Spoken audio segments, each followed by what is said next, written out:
Got it. OK. Alors, voilà, présentateur, c'est moi. Alors, je suis certifié POSAI. J'ai grosso modo 20 ans d'analyse d'affaires derrière la cravate et 10 ans de gestion de changement. Et dans mes 20 ans d'analyse d'affaires, j'ai fait aussi de la gestion de changement, bien entendu, et vice-versa. Alors, bon, je vous fais grâce de toutes mes autres expériences. C'est peut-être pas tellement pertinent. Mais disons on a beaucoup bourlingué, comme disait tout à l'heure la présentatrice et la présidente, que j'aime beaucoup d'ailleurs. Euh, je voudrais commencer par une citation.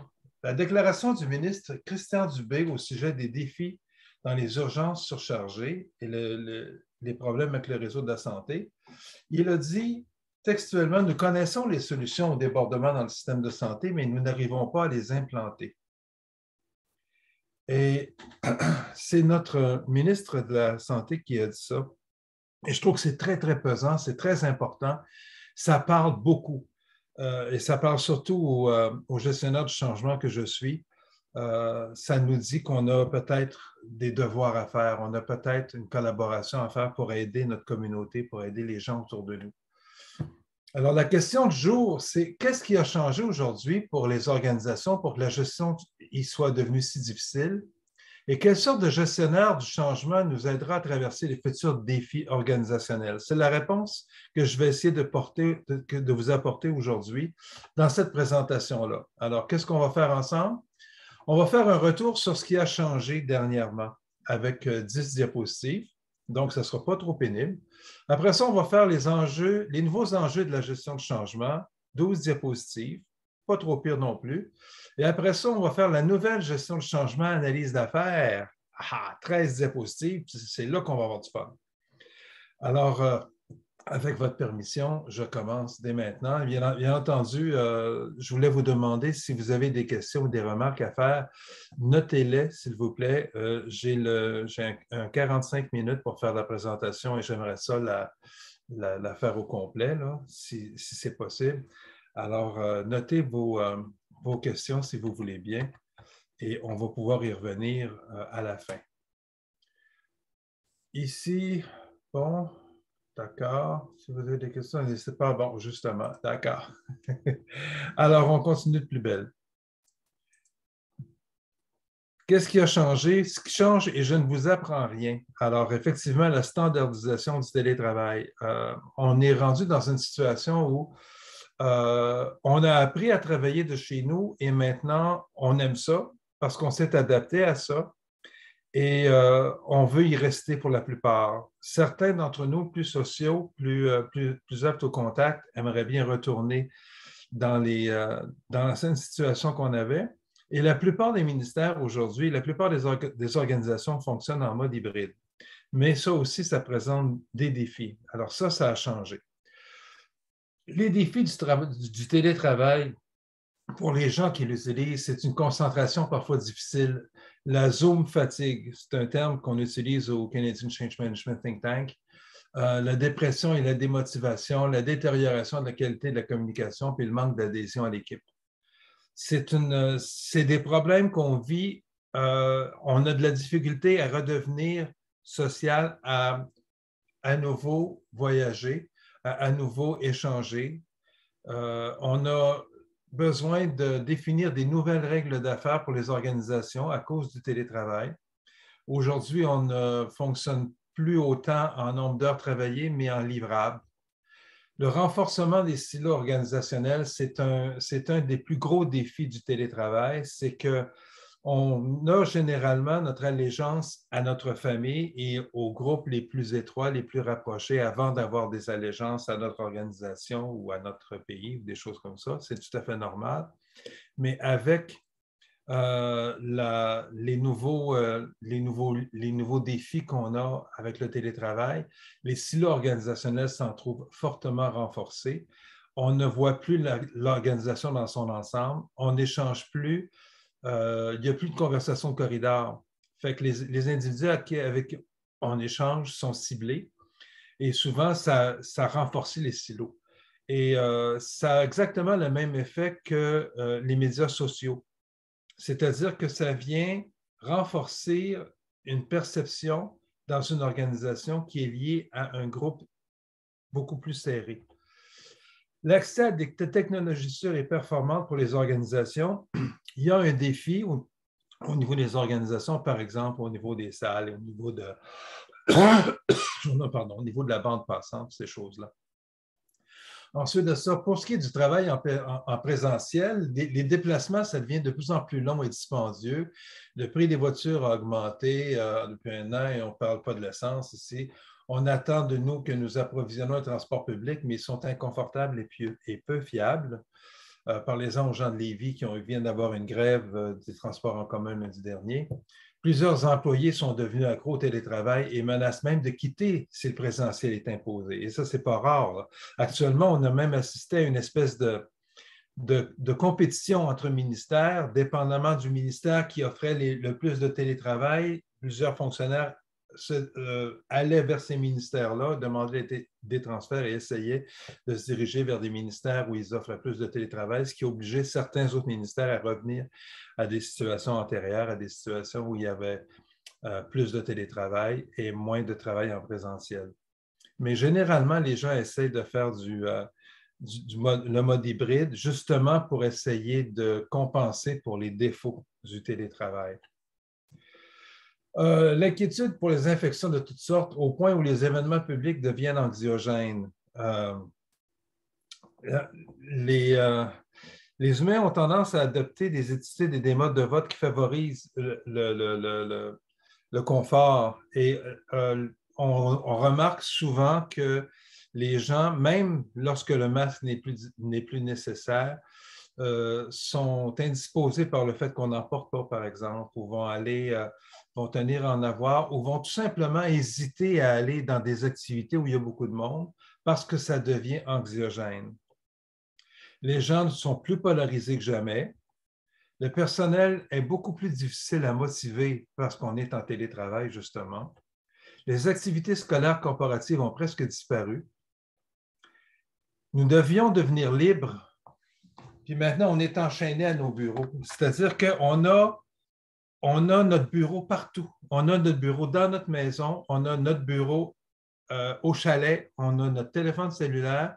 Avec M365 en particulier, on peut collaborer, on a la parfaite mobilité et ça devient très, très lourd pour les organisations et surtout pour les individus de s'isoler et de prendre le dessus, de se déconnecter du bureau, ce qui cause aussi une fatigue.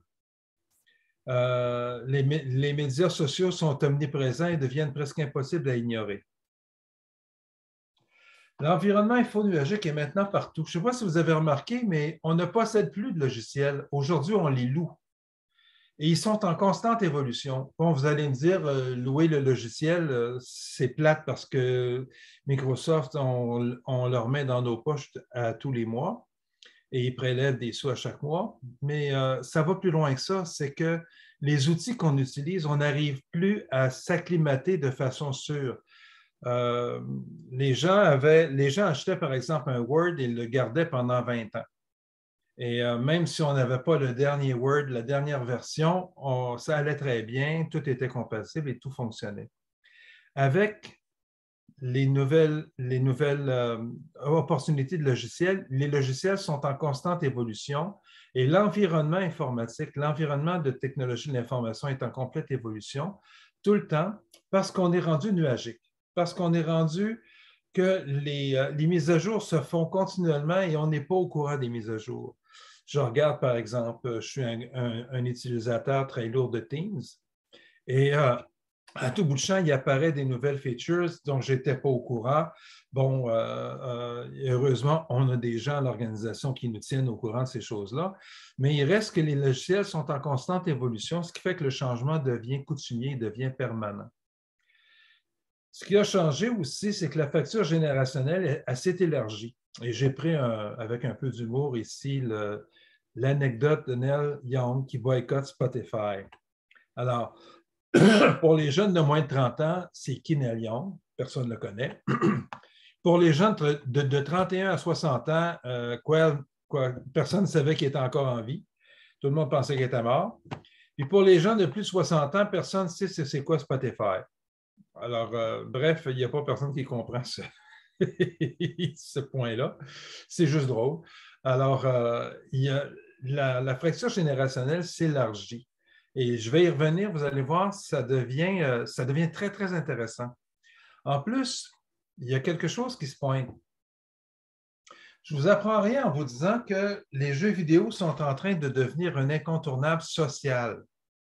Les jeux sur Internet, les jeux partagés, vous allez, par exemple, vous allez aller au Canac, vous allez aller aux caisses, puis vous allez voir que la petite fille est en train de jouer sur son téléphone. Enfin, vous ne savez pas qu'est-ce qu'elle fait sur son téléphone, mais elle est en train de jouer à un jeu collaboratif avec d'autres sur Internet. C'est la même chose au bureau.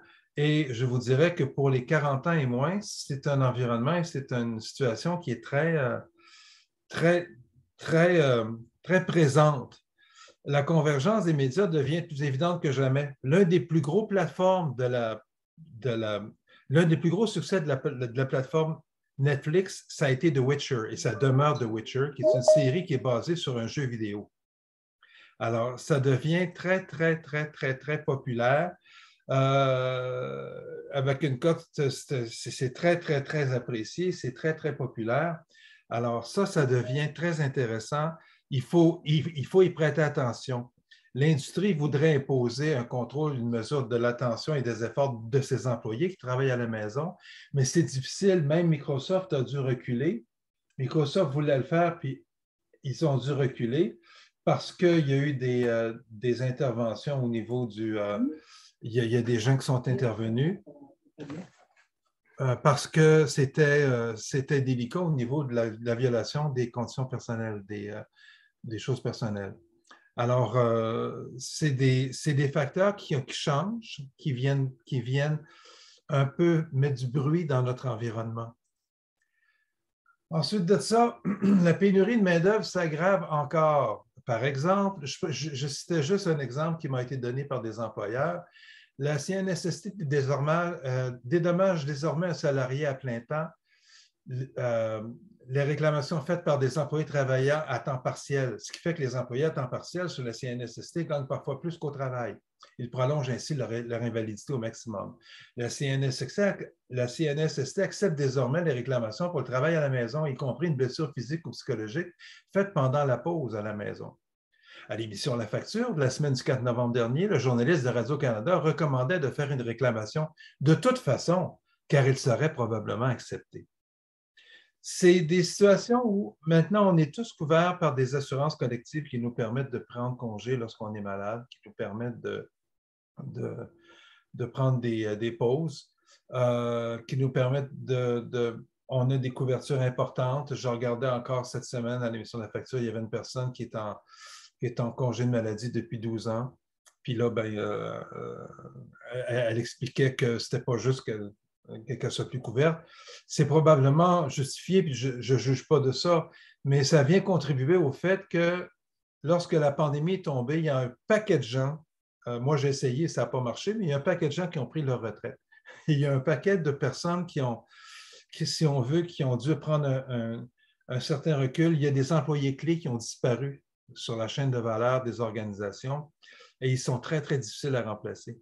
Et on n'avait pas pu faire le transfert des connaissances de façon fonctionnelle à cause de la brutalité de la pandémie puis des mesures qui ont été prises pour essayer d'y remédier. Alors, c'est toutes des choses qui ont changé. Et l'apport des nouvelles cultures devrait nous aider si on fait ce qu'il faut. Alors, on ne peut pas simplement dire les gens viennent de d'autres cultures, de d'autres pays, puis ils vont nous aider, puis ils vont prendre la place, puis ils vont... C'est pas aussi facile que ça. Il y a des différences fonctionnelles, des différences culturelles dont il faut tenir compte. J'en parle, pardon, je parle par exemple des gens qui m'expliquaient, il y avait dans une réunion qu'on avait à la communauté, puis je dois toujours me rappeler parce qu'on a tellement ri tout le monde, et c'est tellement vrai, et c'était tellement beau. La personne expliquait que lui, ce qui le dérange le plus au Québec, c'est la grandeur de nos fenêtres. Et la raison pour ça, il m'expliquait que nous, on a des fenêtres tellement grandes que les gens voient ce qui se passe dans les maisons. Eux autres, dans le pays où ils viennent, les fenêtres, c'est des hublots. C'est gros comme la main parce que c'est pour qu'eux autres voient ce qu'il y a dehors, pas pour que les gens dehors voient ce qu'il y a en dedans. Lui, il trouve ça incroyable. Il trouvait ça extrêmement difficile de vivre avec des grandes fenêtres. Et vous savez, comme moi, nos fenêtres ne sont jamais assez grandes, nous autres. Hein? On voudrait pratiquement être dehors. Il y a plein de différences. On parle juste, par exemple, de la bulle personnelle. Pour certaines cultures, ça n'existe pratiquement pas, alors que pour un Québécois, si tu es à l'intérieur d'une longueur de bras, tu es vraiment dans la bulle de quelqu'un, puis c'est délicat. Alors, il y a un paquet d'adaptations pour ces gens-là qui sont difficiles et on doit les aider là-dedans. Par exemple, au niveau de l'expression, au niveau de la communication, il y a des grosses différences culturelles dans la communication et il faut en tenir compte. Il y a aussi des différences culturelles au niveau de l'acceptation d'autrui. Je pense au hijab, je pense à certaines conséquences qui peuvent découler de l'utilisation de signes religieux qui font que les gens se sentent rejetés, puis ça ne devrait pas être, on ne devrait pas être là. On devrait être capable de passer par-dessus ça puis de respecter les gens pour ce qu'ils ont à faire, pour leurs compétences, pour ce qu'ils sont, vraiment. Alors, on a beaucoup de travail à faire encore dans ce sens-là aussi. Auparavant, le changement était l'exception, l'événement. Nous devions gérer la résistance. Dans le passé, c'était ça. Le gars de gestion de changement, il fallait qu'il regarde, mesure les écarts, voit les résistances, puis essaye de gérer les résistances pour éliminer la résistance au changement. Aujourd'hui, ce n'est pas les nouveaux enjeux de la gestion du changement, c'est la résistance et l'indifférence. En particulier, la nouvelle génération. Vous voyez ici que jusqu'à l'âge de 40 ans, la résistance au changement est assez faible, mais l'indifférence à l'appropriation aussi est très forte. Parce que la situation étant ce qu'elle est avec l'emploi actuellement, les gens vont vous dire tout simplement, garde, pousse pas trop, parce que de toute façon, si ça ne fait pas, je vais aller voir ailleurs. Ce n'est pas plus grave que ça. Les gens ne sont plus attachés. Aujourd'hui, tu convoques 4 personnes pour une entrevue, puis il en vient 2. Puis tu ne sauras jamais ce qui est arrivé aux 2 autres, ils ont juste décidé de ne pas se pointer. Ça, c'est des choses, c'est la réalité. Et de la même façon, pour les personnes plus âgées qui sont à la veille de leur retraite, à 65 ans, l'indifférence et la résistance du changement sont assez élevées. Quand on arrive pour faire un changement dans une organisation où la personne va prendre sa retraite dans 1, 2, 3 ou 4 ans, c'est beaucoup plus difficile d'obtenir son appropriation parce que de toute façon, elle va s'en aller. Fait qu'on a une résistance puis une indifférence. C'est une nouvelle donnée dont on doit tenir compte en gestion de changement parce que c'est vraiment présent et c'est vraiment sensible dans les organisations où on doit servir. Alors, je commence la section « Les nouveaux enjeux de la gestion du changement ». J'espère que ça va bien pour tout le monde. S'il y a quelque chose, arrêtez-moi. Désormais, le changement est devenu routine, normalité, et il est partout. Comme je le disais tout à l'heure, on vient de passer à travers une pandémie qui a changé à peu près tous nos paradigmes. On est tombé en télétravail. On a les jeunes qui rentrent sur le marché du travail puis qui souvent sont bousculés dans le sens où, par exemple, je parlais avec des gens au cégep qui ont de la misère à retenir les étudiants parce qu'ils sont tellement sollicités par le milieu du travail qu'ils vont quitter le cégep avant d'avoir complété leur formation. C'est la même chose pour l'université. Et le changement est devenu routine parce que nos logiciels changent continuellement, notre environnement change continuellement. Et ça devient, pour les gens qui étaient plus stables, 40 ans et plus, c'est dérangeant. Pour les gens qui sont plus jeunes, c'est un must. Il faut même parfois gérer la résistance à la continuité, c'est-à-dire que pour une certaine portion des employés ou de la force de travail, Il faut gérer la résistance à la continuité. C'est qu'ils veulent que ça change souvent. Et ça, c'est quelque chose qui a toujours existé, mais pas dans la proportion qu'on voit aujourd'hui. Alors, c'est un nouvel enjeu de gestion de changement qui est très intéressant et qui nous amène à revoir nos paradigmes. On ne se bat plus contre la résistance au changement, mais contre l'indifférence et la résistance à la stabilité.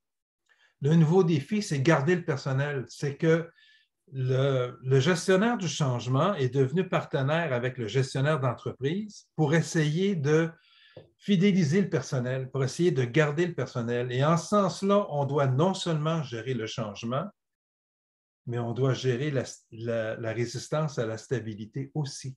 Et ça n'existait pas avant. La conduite du changement a été créée lorsqu'il a été réalisé que le principal facteur d'échec des projets était la sous-estimation des facteurs humains. Et là, on est dans des nouveaux paradigmes. On a des nouveaux défis qui sont super intéressants et qui sont... Il faut vraiment les comprendre. Il faut être à l'écoute. Alors, les nouveaux enjeux de gestion de changement, la solitude. Le télétravail a amené de la solitude et il faut combattre la solitude. Il faut trouver des moyens pour que les gens ne soient plus seuls. Et la façon de faire ça, il y a plusieurs façons de faire ça. Les événements sociaux qu'on organisait auparavant, on réalise qu'il y a beaucoup moins de participation qu'il y en avait avant à cause des facteurs dont j'ai parlé précédemment. Les gens ont de la difficulté à se réunir, ont de la difficulté à se déplacer et à être en groupe.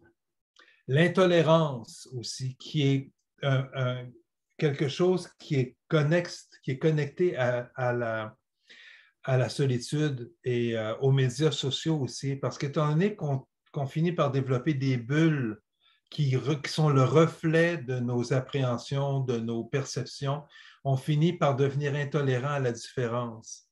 Et je voyais une présentation la semaine dernière de quelqu'un qui disait le problème, ce n'est pas, par exemple, les Américains, le problème, ce n'est pas qu'ils ont des démocrates et qu'ils ont des républicains. Le problème, c'est qu'ils saillissent maintenant. Ils ne se parlent plus. C'est ça le problème. Il y a toujours eu des bleus et des rouges. Ici au Québec, je me souviens de la temps de l'Union nationale, puis je ne me souviens pas parce que j'étais vraiment trop jeune quand même. Là. Mais juste au niveau politique, on a des gens qui sont très polarisés en politique. C'est correct d'être polarisé. Le problème, c'est que lorsqu'il n'y a plus de communication, lorsque les gens commencent à saillir. On doit aussi combattre l'indifférence. Puis là, je suis revenu avec la Gamer Zone. L'indifférence, c'est que les jeunes en particulier se soucient assez peu des enjeux de l'organisation. Ils vont assez peu venir foncer sur les enjeux et essayer de régler les enjeux de l'organisation. À l'époque, la gestion de changement, Kotter nous avait fait 8 étapes très claires pour régler la gestion de changement. Vous vous en souvenez, créer l'urgence, former une coalition, créer l'image de la cible. Ces règles-là sont des règles qui fonctionnent encore, mais on ne peut plus aujourd'hui prendre une méthodologie et dire je suis, par exemple, je suis pro-sci et je ne suis que pro-sci et quoi qu'il arrive, moi je continue sur pro-sci. On ne peut plus faire ça. On ne peut pas dire, bon, ben moi, les étapes de Kotter, j'achète ça et la première étape, c'est créer l'urgence. On ne peut plus faire ça aujourd'hui. Il faut être à l'écoute de l'organisation, il faut être sensible à la nature, à la culture d'entreprise et aux micro-groupes qui existent dans l'entreprise ou dans l'organisation. Alors, la nouvelle gestion du changement, c'est quoi? À mon sens, c'est principalement 3 chantiers. La formation, on n'en fera jamais trop. On se comprend-tu? Par exemple, les gens, les ministères, les organisations ont implanté M365 en toute urgence au moment de la pandémie et on n'a pas pris le temps de se structurer, on n'a pas pris le temps de vraiment apprendre comment ça fonctionne. On n'a pas pris le temps d'apprendre les raccourcis qui sont utiles. On n'a pas pris le temps d'apprivoiser notre environnement. On n'a pas eu assez de formation là-dessus. Aujourd'hui, là, les compagnies reviennent, les compagnies demandent à avoir des formations parce que Si vous avez 20 applications dans M365, ça vous coûte le même prix si vous en utilisez 2 ou si vous en utilisez 25.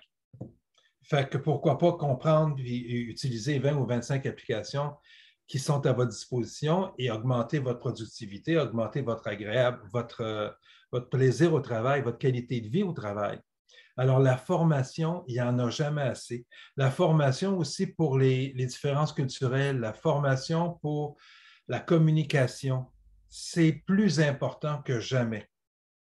Les méthodologies, arrêtez d'avoir une méthodologie, arrêtez d'être des talibans d'une méthodologie ou d'une autre. Ça ne marche plus, ça. On n'est plus là, là. Il faut être ouvert aux méthodologies modernes, à l'approche moderne, Lean Agile, par exemple, ces choses-là. Et plus que jamais, faire de la communication, se parler, se comprendre et s'écouter. Et je reviens là-dessus à l'époque de la communauté de communication efficace que je dirigeais à CGI. Marie-Laure s'en souvient sûrement. Je disais tout le temps, la première chose que vous devez faire en communication, c'est écouter. Écoutez ce qui se passe, écoutez ce qui se dit, écoutez les gens. Pas juste, vous avez eu le mois dernier, si vous avez très, très chanceux, vous avez assisté à la présentation d'Alexandre sur le non-verbal. Écoutez le non-verbal des gens à travers Teams. Il n'en reste pas beaucoup, on n'en voit pas tellement, mais on en voit quand même un petit peu et c'est immensément intéressant. On a énormément à apprendre là-dessus. Donc, le premier chantier, c'est adapter au télétravail. Alors là, vous avez un poste de travail et je vous le dis tout de suite, c'est le mien. Alors là, vous avez une tablette qui est sur une boîte, vous avez un ordinateur qui est à gauche, un autre qui est au centre avec un écran en avant, avec plein de fils qui traînent partout, des haut-parleurs et tout ça. C'est souvent les environnements de travail broche à foin, entre guillemets, avec des ergonomies plus ou moins efficaces, puisque le télétravail est probablement là pour rester. Je pense que ça vaut la peine et beaucoup d'organisations ont fait dans ce sens-là. Ça vaut la peine de travailler l'ergonomie. Et là, encore là, on l'a via la formation. Il y a énormément de formation à faire pour le savoir-être en isolement. C'est important. Après ça, les bureaux partagés, les salles de conférences adaptées, les réseaux robustes et puissants. Les gens, les organisations ont été très, très rapides à faire des grandes aires ouvertes, puis à inciter tout le monde à être en aire ouverte. Et du jour au lendemain, tout le monde se retrouvait à la maison. Et les aires ouvertes sont devenues vides. Et là, aujourd'hui, on a beaucoup d'organisations, avec raison d'ailleurs, utilisent des bureaux qui ne sont pas réservés, des bureaux qui sont ouverts à qui vient, à qui est là. Et ça fait un peu en sorte que les gens sont inconfortables parce qu'ils ne savent jamais où est-ce qu'ils vont se retrouver.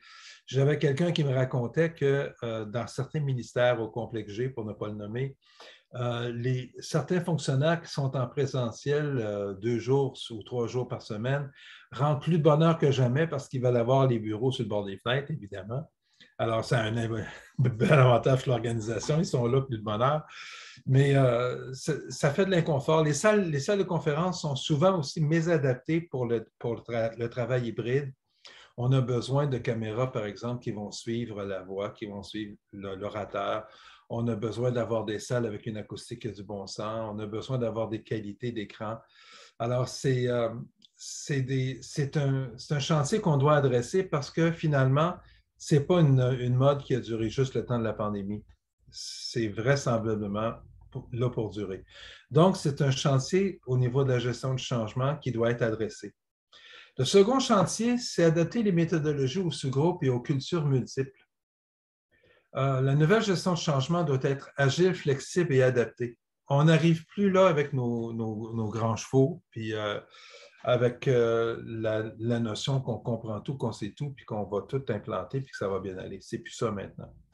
On a des nouveaux modèles de gestion de changement. Par exemple, vous avez le modèle Agile ici, qui est un modèle de gestion de changement qui a beaucoup de valeurs, qui a beaucoup de positifs, qui a vraiment des choses très, très intéressantes dans ça.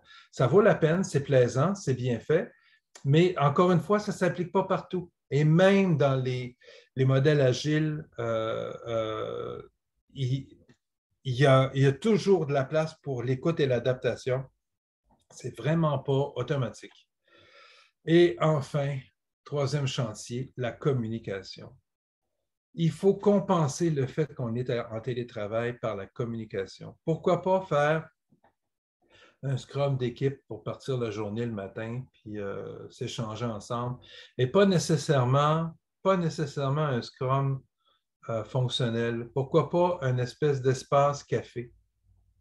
Un café rencontre le matin où vous avez la chance, à travers Teams ou à travers votre logiciel, celui que vous utilisez, de communiquer avec l'ensemble de l'équipe, de communiquer avec les gestionnaires, puis d'échanger, de partager sur vos enjeux, de nous raconter que vous avez été obligé de pelleter aujourd'hui envers et contre tous alors que vous vous attendiez à avoir 5 cm puis en est tombé 25. Pourquoi pas? Pourquoi pas? Il faut revenir à la communication. C'est archi important. La gestion du changement est devenue la gestion de la complexité, tant individuelle que collective. C'est très, très important de comprendre qu'on doit maintenant gérer la gestion du changement de façon intelligente via l'écoute. Le professionnel le mieux utilisé pour comprendre les dynamiques d'une organisation est celui qui possède les outils et l'expérience de gestion du changement, parce qu'en gestion du changement, on apprend d'abord à écouter. J'écoutais tantôt la CMP, la personne qui représente la CMP, puis qui parlait d'éthique dans la gestion du changement, puis d'attitude et tout ça. Et pour moi, c'était de la musique à mes oreilles. Elle a tellement raison. La gestion du changement, c'est d'abord une étude, c'est une éthique, c'est d'abord une écoute. C'est une façon d'écouter et de comprendre les organisations. Et c'est capital, de plus que jamais avec le télétravail, plus que jamais. Il doit partager ces outils-là avec les corps professionnels. Puis là, je m'en viens sur la raison. Vous allez me dire, bon, ça fait une demi-heure qu'il me parle, puis il n'a pas encore dit ce qu'il voulait me dire. Je m'en viens là-dessus. Là. L'équipe projet au complet doit unir ses forces pour harmoniser les efforts de l'organisation. La gestion du changement est de moins en moins l'expertise exclusive du conseiller en gestion du changement. Alors, vous allez dire, OK, attends un peu, là. Non. Es-tu en train de nous dire qu'on n'a plus besoin de gestionnaire de changement? Et peut-être. Alors, j'annonce mes couleurs. Le gestionnaire de changement est, de par sa formation, le mieux à même d'analyser les dynamiques complexes des organisations. Pourtant, la gestion du changement devient de moins en moins l'expertise exclusive du spécialiste en gestion de changement, mais devrait plutôt être mieux partagée par l'équipe projet. Voici pourquoi. Les appels d'offres demandent de plus en plus des gestionnaires du changement avec des solides compétences en analyse d'affaires ou des analystes d'affaires avec des solides compétences en gestion de changement. Et même si ce n'est pas dit implicitement, vous regardez les livrables et les tâches, vous avez l'analyse d'affaires qui doit livrer une analyse de gestion de changement. Vous avez le spécialiste de gestion de changement dans un autre appel d'offres qui va avoir à faire un dossier d'affaires. De plus en plus, l'analyste d'affaires et le conseiller en gestion de changement ont des tâches communes, ont des responsabilités communes et on gagnerait énormément à avoir les deux ensemble. Ah, voilà mon super-héros! Le super-héros du changement sera un hybride d'analyste d'affaires ou architecte d'affaires avec les expertises et l'expérience du gestionnaire de changement. C'est là, à mon sens, qu'on s'en va. On s'en va vers une situation qui est tellement complexe qu'on ne peut plus séparer dans des tiroirs différents l'analyste d'affaires et le gestionnaire du changement. On ne peut plus dire, bon, ben, la job du chargé de projet, c'est ça, la job de l'architecte d'affaires, c'est ça, la job de celui-là, c'est ça, la job... Non, ça ne marche plus de même. On est ensemble et on doit partager nos connaissances, partager nos expertises. Et le super-héros des futurs projets, ça va être celui qui va être justement vraiment, vraiment la rockstar. Ça va être celui qui est analyste d'affaires et gestionnaire du changement. Ce qu'amène le super-héros pour les nouveaux défis. Pour le fossé générationnel, par exemple, l'analyse d'affaires amène la connaissance de l'organisation, la gestion du changement amène des outils d'écoute et de suivi. Pour la rétention du personnel, l'analyse d'affaires amène une meilleure compréhension des enjeux et la gestion du changement amène l'outil d'analyse avancé. Pour la gestion des différences culturelles, Puis là, je peux vous le lire au complet. J'ai fait un court résumé, puis c'est long, hein, mais c'est un court résumé. Pardon. Alors, c'est un court résumé des différents aspects, euh, des différentes choses à gagner de l'un et de l'autre. Alors, j'ai été prendre une photo du PMI Québec qui montre les livrables et les tâches des groupes différents. Vous voyez aussi qu'il y a des tâches communes ici aux trois groupes architectes d'entreprise, analystes d'affaires puis bureau de projet. Et j'ai encerclé ceux qui sont pour la gestion du changement. Alors, par exemple, la stratégie de transition, la stratégie de communication, les relations d'affaires et la réalisation, la gestion du changement et des risques, la planification, la défense du projet, les leçons apprises, c'est des activités qui sont partagées. Et toutes les activités que vous avez à droite, c'est celles qui sont actuellement attribuées à la gestion de changement. C'est ce qu'on attend du gestionnaire de changement. Puis je voyais encore des appels d'offres cette semaine, j'ai regardé les livrables, puis c'est pas compliqué, c'est ça. Mais de plus en plus, on voit qu'il s'ajoute à ça des livrables qui sont liés à l'analyse d'affaires. Et il y a des économies, puis il y a des avantages très importants au niveau de l'efficacité pour les gens qui peuvent faire les deux. Alors, l'avantage d'avoir les deux expertises, la personne qui réunit les deux compétences est beaucoup plus impliquée au début du projet, ce qui lui donne une meilleure compréhension des enjeux, une meilleure compréhension de la vision de l'organisation, une meilleure connaissance de la dynamique de l'équipe de réalisation et une meilleure intelligence d'affaires. Elle est mieux outillée pour planifier la gestion de changement avec les connaissances acquises par l'analyse, avec une méthodologie adaptée et efficace, avec des outils de gestion de changement, avec des techniques d'écoute active développées dans ses expériences et sa méthodologie, avec la proximité avec des parrains et les gestionnaires et avec la synergie développée avec l'équipe. Elle est mieux intégrée dans l'équipe projet, elle permet une économie de temps et d'argent en maximisant l'acquisition des connaissances. Combien c'est arrivé de fois qu'on se retrouve dans une... Le gestionnaire du changement arrive, l'analyse d'affaires arrive, on fait des réunions pour l'acquisition et le transfert de connaissances, pour comprendre. Le gestionnaire du changement, surtout, a besoin de mesurer le pouls, il a besoin de saisir c'est quoi les caractéristiques de l'organisation. Et l'analyse d'affaires a une portion que j'appelle, moi, personnellement, mécanique ou technique, de l'approche de l'organisation, alors que le gestionnaire du changement a une approche beaucoup plus humaine, beaucoup plus complexe. Les deux se complètent merveilleusement. Et ça évite les réunions répétitives. Pour les gens qui sont à l'interne dans l'organisation, souvent, ce qu'ils détestent le plus, c'est refaire des réunions pour repasser encore sur les mêmes sujets, pour réexpliquer aux nouveaux consultants tout ce qu'ils devraient savoir, toutes les caractéristiques de l'organisation, encore et encore, une fois avec un analyste d'affaires, une fois avec le gestionnaire du changement, une fois avec, et ainsi de suite. Alors, ça permet des économies et ça permet une bien meilleure compréhension, une bien meilleure perception de l'évolution de l'entreprise aussi.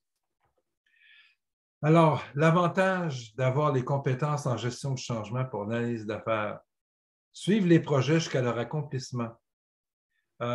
Les analyses d'affaires, souvent, sont limitées dans le projet sur des facettes spécifiques. C'est la même chose pour l'architecte d'affaires qui est là au tout début, lui, à un certain niveau pour voir, pour construire le projet, pour construire l'environnement du projet. Alors, pour l'analyse d'affaires, d'avoir les compétences en gestion de changement, ça lui permet de rester dans le projet jusqu'à son accomplissement beaucoup plus longtemps, souvent. De garantir un niveau de qualité exceptionnel dans les projets. Il devient un membre de l'équipe, je vous le disais tantôt, un super-héros, un rockstar. Il est là pour faire en sorte que ça marche et que ça marche bien. Parce que tous autant qu'on est, je ne sais pas, on est peut-être 30 ou 40 ce soir, je ne sais pas, tous autant que nous sommes, nous, ce qu'on fait dans la vie, là, ce à quoi on carbure, c'est faire en sorte que les projets soient des succès. Faire en sorte que les gens soient heureux de nous avoir engagés ou soient heureux dans leur organisation parce qu'on fait en sorte que ça fonctionne et que les gens sont bien là-dedans, ont une belle qualité de vie et sont preneurs dans le changement. Alors, ça nous permet, lorsqu'on associe les deux expertises, de garantir un niveau de qualité exceptionnel, de représenter une valeur ajoutée importante dans l'équipe projet, de posséder les outils et la formation sur l'écoute active et la compréhension des organisations pour construire des analyses solides. Ça nous permet vraiment, pour l'analyse d'affaires, c'est les méthodologies et les outils qu'on a à offrir sont super profitables. C'est vraiment, ça nous permet de faire des dossiers d'affaires, ça nous permet une compréhension au-delà du structurel. Ça nous permet d'aller vers l'humain. Et c'est vraiment intéressant, c'est enrichissant, c'est vraiment le fun. Puis ça nous permet de représenter une candidature plus intéressante dans les organisations. Être présent plus tôt dans les projets et être ainsi plus efficace pour ceux qui sont en gestion de changement puis qui n'ont jamais fait d'analyse d'affaires ou qui en ont fait peu. Alors, être présent plus tôt dans les projets et être ainsi plus efficace. Éliminer les doublons dans le transfert de connaissances et ainsi réaliser des économies de temps et de ressources. Garantir un niveau de qualité accru dans la phase de préparation du projet. Représenter une valeur ajoutée importante pour l'équipe projet et représenter une candidature plus intéressante pour les organisations. Alors, c'est ça que j'essaye de vous présenter ce soir. C'est mon espèce de vision du super-héros, mon espèce de vision de... ça pourrait être quoi notre gestionnaire du changement de l'avenir? Ça pourrait être quoi notre analyste d'affaires de l'avenir? Ça pourrait être le super-héros, la personne qui a les deux compétences et qui est capable de compléter son rôle dans un environnement qui est beaucoup plus complexe qu'avant, avec des différences générationnelles, des différences culturelles et avec le télétravail en particulier. C'est quelqu'un qui serait vraiment adapté à nos nouvelles conditions modernes, à notre nouvelle structure moderne qu'on a maintenant au niveau de l'organisation et des projets surtout. Lorsqu'on veut faire en sorte qu'un projet réussisse, vous le savez comme moi, on ne veut pas juste que les gens fassent ce qu'on attend d'eux. On veut aussi que le projet soit réalisé dans les temps prévus, dans les budgets prévus, avec les bénéfices prévus. Et pour ça, ce super-héros-là, cet individu hybride qui va avoir la gestion de changement et l'analyse d'affaires, et la personne qui va savoir écouter et communiquer, qui va être capable de faire des plans de communication forts, efficaces, va devenir tellement précieux dans les organisations et surtout, cette personne-là va amener le bonheur autour d'elle et va être heureuse en projet. Parce que l'analyse d'affaires, c'est quelque chose qui est fascinant. Ça nous permet d'apprendre et de découvrir des organisations merveilleuses. Et la gestion du changement nous permet d'apprendre et de découvrir des gens merveilleux. Et ça, c'est un bonheur. Je vous avoue que ça fait 30 ans que je fais de la consultation. Et pour moi, c'est encore un bonheur d'entrer dans une organisation et de découvrir des organisations. Toutes les organisations que j'ai vues, puis j'en ai vu des organisations, ont toutes des facettes extraordinaires, intéressantes, des gens fantastiques qui gagnent à être connus. Et ça nous permet d'être plus heureux et plus efficaces. Alors, hey, je suis dans les temps, Marie-Laure. As-tu vu? Wow! Question à débattre. Je vais te passer le micro. Excellent, François. Ouais. OK, d'accord. Ben, merci, François. Donc, question à débattre. Là, nous allons rentrer dans la deuxième partie. Donc, François pose ces deux questions. Et puis, les panélistes on va avoir l'occasion d'échanger avec les panélistes qui vont rentrer en scène. Et puis, les différents panélistes, avant d'aller avec ces deux questions-là, vont d'abord prendre le temps de se présenter. Et puis ensuite, donner leur point de vue par rapport à la présentation de François, bien sûr. Et puis ensuite, ils auront le défi de répondre aux questions de François qui sont devant nous. Je te remercie, François. Puis nous allons poursuivre notre petit voyage, parce que j'appelle ça un voyage, parce que clairement, pour moi, c'est un voyage d'écouter. Merci.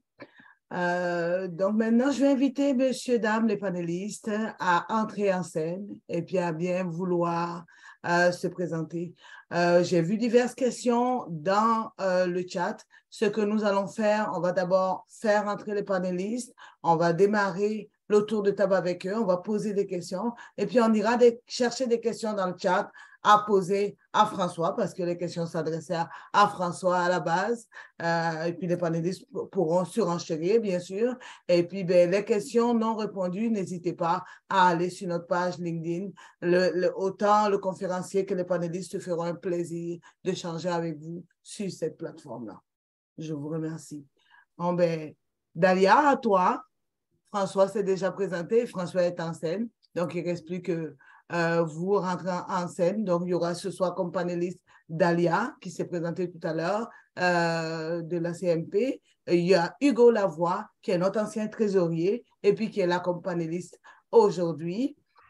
Et puis, j'ai Yann Lacroix, qui est aussi là ce soir en tant qu'expert en gestion de changement, analyse d'affaires, qui vient échanger donc avec François autour de la table. J'espère n'avoir oublié personne. Je ne pense pas avoir oublié quelqu'un. Sinon, n'hésitez pas à me donner une tape sur la main. Et puis, je comprendrai très bien, ça serait de bonne guerre. Tout est bon, Marie-Laure. Merci. Dalia, tu es en sourdine. Oui, bonjour tout le monde, Dalia Welstenhiel. Je suis présidente de l'Association des professionnels en gestion du changement, la section Québec. Et également, j'ai un chapeau des conseillères en gestion du changement. Enchantée de vous rencontrer virtuellement. C'est un plaisir. Merci d'être avec nous. Et qu'est-ce que tu penses de tout ce que François a dit, si tu veux donner ton positionnement, tes couleurs à toi? Ah, bah, des couleurs à moi. Oui. Je dirais, il y a en fait, il y a plusieurs éléments que j'ai trouvé très intéressants, surtout du côté les virages sur notre rôle et nos interventions, dont je pense qui est pour moi, vraiment, ce que je vis et ce que je vois dans l'industrie, c'est on doit aller au même rythme, sinon plus vite que les projets. Donc ça a été pour moi un élément très important que j'ai abordé dernièrement, parce que je vois que la gestion du changement avec tous les livrables, les grands fichiers Excel avec multicolonnes qu'on devait faire et puis qu'on devait remplir et avoir un main, ben, c'est pas possible aujourd'hui. C'est sûr que les outils doivent alléger, on doit aller beaucoup plus vite, on doit travailler avec les product owners, on participe aussi à des scrums. Donc, je pense que c'est là où je vis le plus des découvertes et je suis toujours curieuse de la suite, parce que c'est sûr qu'aujourd'hui, on vit plusieurs changements en même temps et ces changements vont rester avec nous. Hein.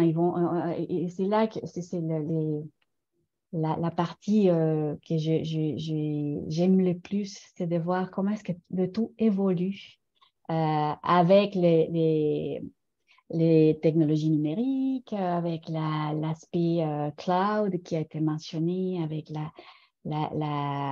l'agilité et les designs qui aujourd'hui est très présent, très présent, tout ce qui touche à human-centered et à la partie vraiment expérimentée avant un petit morceau. Donc, petit à petit, aller découvrir tous ensemble qu'est-ce que la suite d'un projet. Donc, pour moi, c'est plutôt ça en termes des défis et d'opportunités que je vois pour notre domaine.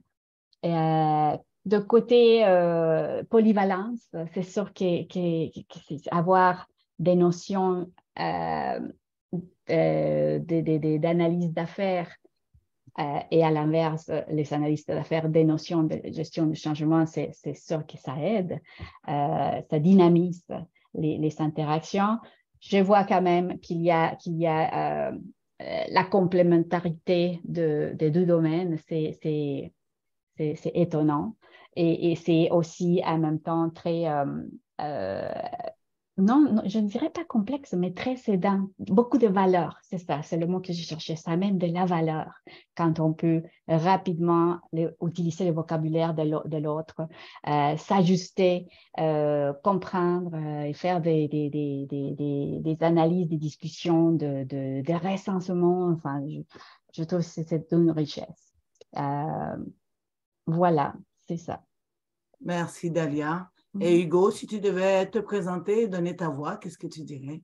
Oui, certainement. Donc, oui, Hugo Lavoie, analyste d'affaires chez GFT Canada, qui est une compagnie de consultation en assurance et bancaire, puis aussi qui est partenaire de l'IBA depuis plusieurs années, je m'en assure. J'ai aussi, moi, mon parcours, c'est que j'ai commencé en amélioration continue. Donc, avec le Lean Six Sigma, j'ai tranquillement migré vers l'analyse d'affaires durant les dernières années. Je suis aussi coach chez GFT pour les analyses d'affaires juniors. Et comme Marie-Laure l'a dit, j'ai été trésorier de l'IBA dans les 4 dernières années, 3-4 dernières années, jusqu'à tout récemment. Pour ce qui est de mon opinion sur le sujet, moi, je dirais, je suis assez en accord avec François, puis je dirais même plus loin, je pense que cette transformation-là est déjà en train de se faire naturellement dans les organisations, puis qu'on n'aura pas le choix de se rendre jusque-là, puis je vais expliquer un peu pourquoi je pense ça. La nature des projets, en ce moment, les changements, puis tu l'as dit, François, les changements sont tellement rapides dans les organisations, les projets sont souvent c'est plus souvent plusieurs petits projets qu'on va faire qu'un grand projet ou un grand train avec les approches agiles, les approches DevOps, les boucles de livraison rapide. Ça fait qu'on doit livrer de la valeur rapidement, souvent en 3 semaines. Dans un sprint, il faut livrer de la valeur. On amène des changements en 3 semaines, ce qui fait que souvent, on n'a pas un conseiller en gestion de changement qui est là, qui va nous suivre tout au long de ces changements-là, puis qui va au day-to-day être dans le projet nécessairement. Ce qui fait que c'est l'analyse d'affaires, de par sa nature, de sa polyvalence, sa curiosité, de sa place dans le projet.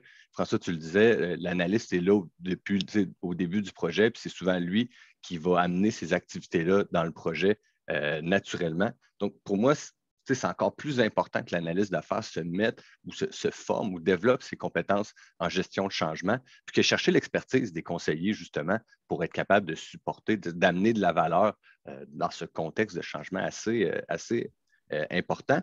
Je dirais même plus rapidement, j'ai l'impression, moi, pour beaucoup d'analystes maintenant, c'est rendu un réflexe, là. Ça fait partie, si on regarde l'IBA, si on regarde, tu parlais, François, du PMI, il y a beaucoup de tâches qui sont vraiment, qui sont rendues de la gestion de changement, qui font partie du profil de l'analyse d'affaires.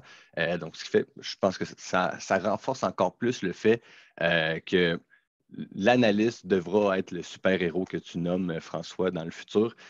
Par contre, après ça, comment est-ce qu'on va être capable d'arriver jusque-là? C'est peut-être ça la question que je pourrais te poser plus tard. Merci, Hugo. Donc, maintenant, Yann, à toi. Oui, bonjour tout le monde. Yann Lacroix, je suis conseiller principal en gestion de changement là, chez CGI.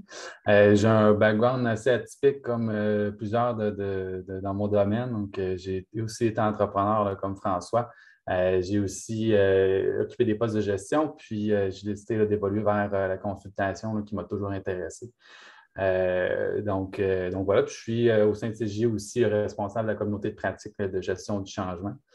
Puis peut-être pour discuter un peu justement là, de ce qui a été présenté aujourd'hui, je suis aussi d'accord dans le fond, là, comme Hugo, là, sur certains éléments dans ce qui a été présenté. J'aurais tendance à dire que j'ai l'impression que je me situe un peu entre les deux, c'est-à-dire que je crois qu'il y a certains contextes qu'effectivement, ce super-héros-là, finalement, il a vraiment son rôle à jouer et qu'il a une belle valeur à apporter à l'organisation. Par contre, je pense que ça dépend un peu aussi du contexte, ça dépend du niveau d'intervention aussi. Quand on parle peut-être plus d'une intervention au niveau opérationnel ou projet, effectivement, que c'est probablement quelque chose qui, si atteignable, apporterait une valeur immense à l'organisation. Il faut aussi prendre en considération que c'est des fois des perspectives qui sont différentes, des types de personnes aussi qui sont différentes, qui ont des expertises différentes. Puis que plus on monte peut-être au niveau d'intervention en termes de stratégie, c'est-à-dire que si on va peut-être plus intervenir au niveau stratégique dans l'organisation, j'ai peut-être l'impression qu'une spécialisation amènerait probablement plus une meilleure valeur au niveau de l'organisation. Fait que c'est un peu de la façon que je le vois, c'est-à-dire qu'effectivement, dans mes premiers mandats que j'ai faits, moi, c'était un peu ce qui était attendu, à savoir, on me demandait d'avoir cette perspective-là de gestion de changement, mais aussi d'analyse d'affaires.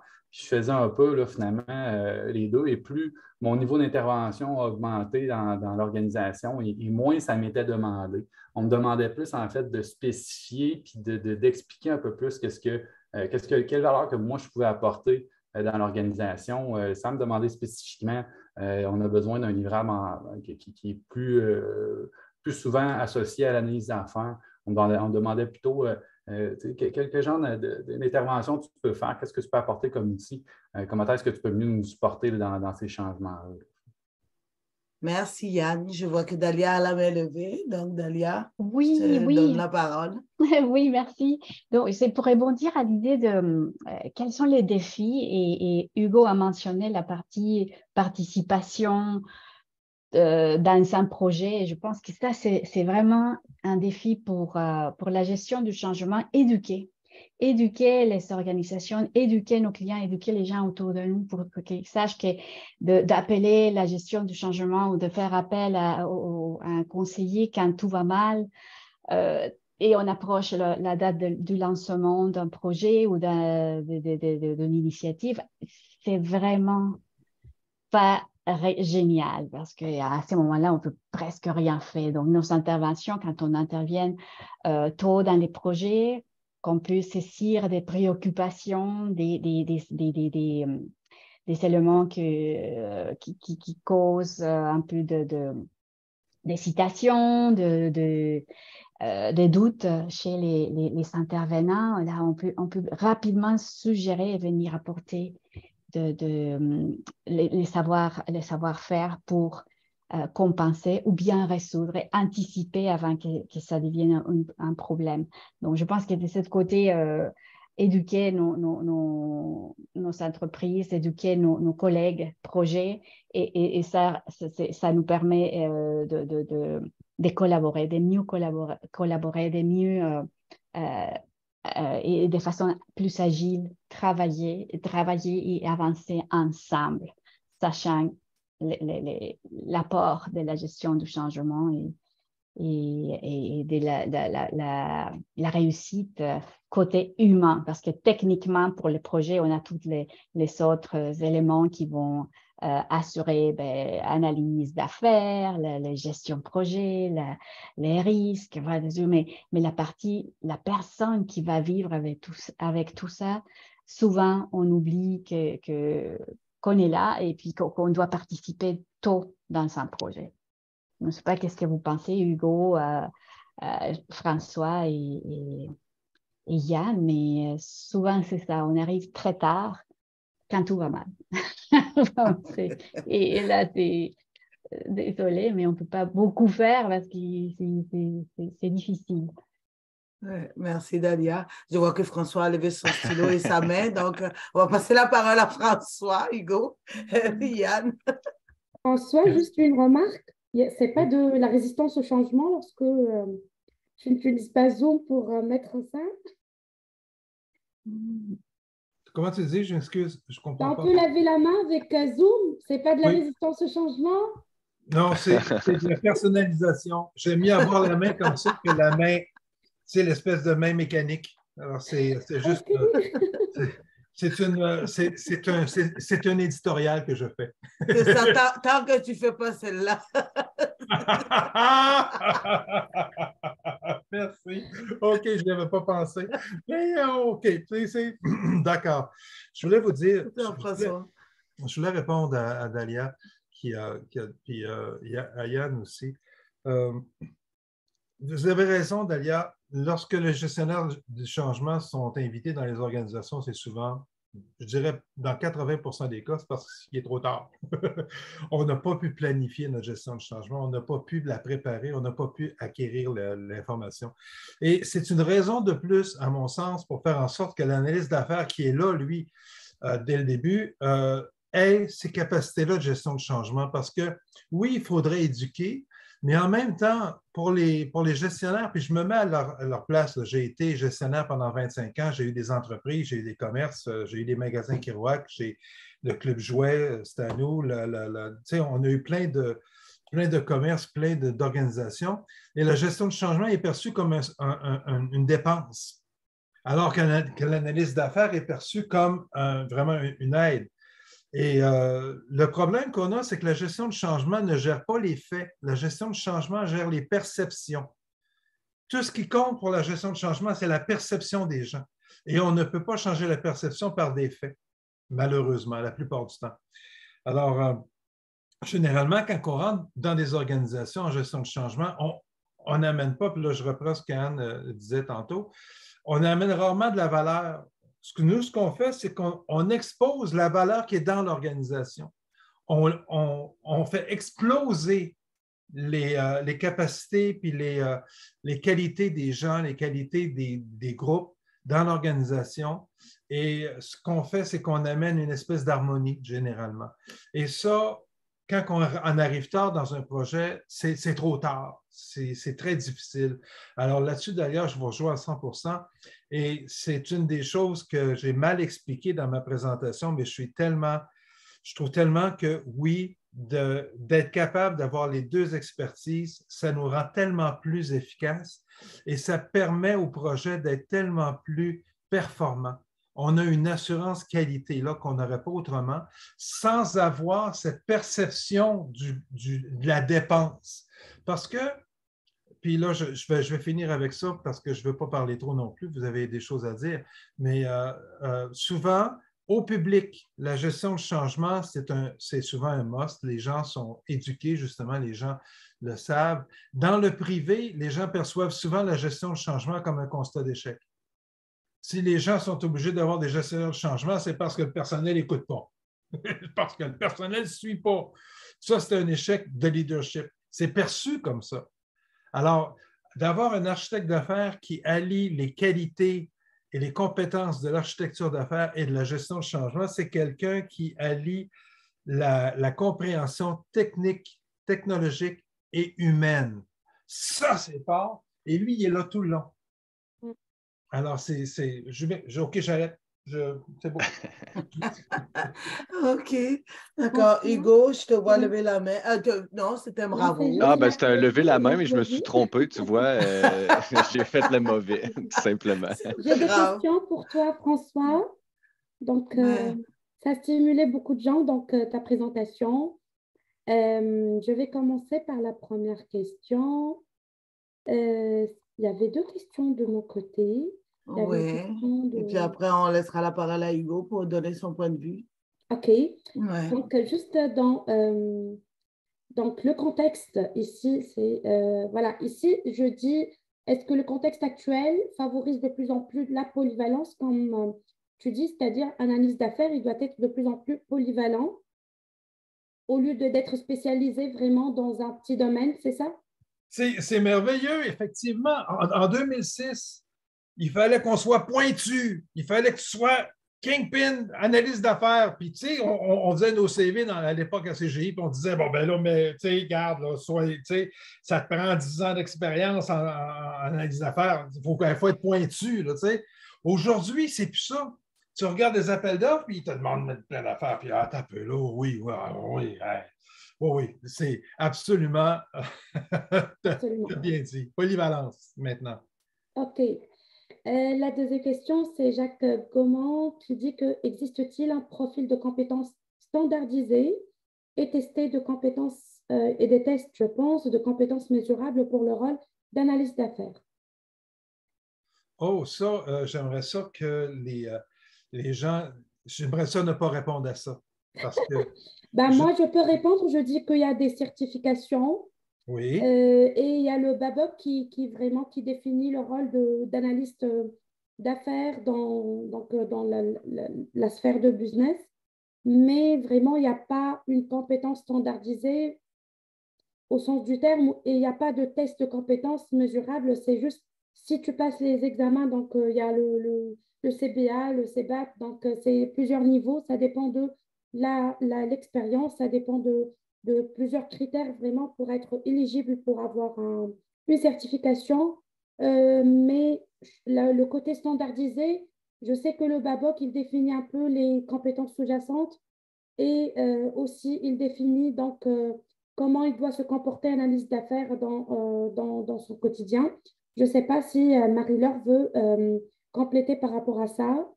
Oui, mais je laisserai plutôt les panélistes en discuter Oui, à ce niveau-là, mais tu amènes Hugo, sinon, de bons points, effectivement. Donc, Sandra, j'ai bien vu ta main. Je vais passer la parole juste à Hugo, puis ensuite, on prendra le temps de t'écouter à ce niveau-là. C'était OK? pour la réponse. C'était pour la réponse. OK, bon, ben vas-y alors, Hugo, Ben, juste après ben, Sandra. Ah, ici, il n'y a pas de problème. Salut Vas-y. Sandra, ça faisait longtemps. Ben oui, c'est ça, salut. Bon, écoutez, j'ai mis dans le chat la référence, le Competency Model.